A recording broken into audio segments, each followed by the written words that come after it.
முக்தி என்றால் என்ன? முக்தி அடைவது எவ்வாறு இருக்க வேண்டும்?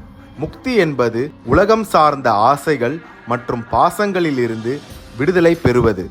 ஆசைகளிலிருந்து விடுதலை பெற்றால் மட்டுமே இறைவனை அடைய முடியும். ஆசைகளே பிறப்புக்கு காரணமாகும்.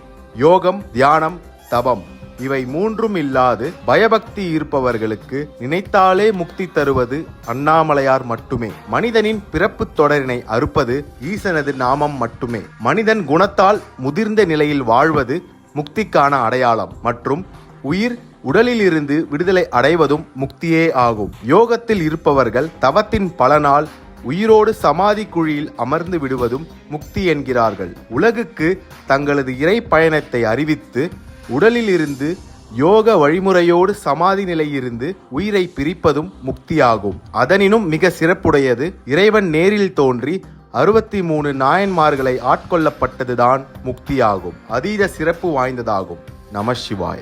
சிவம்மா.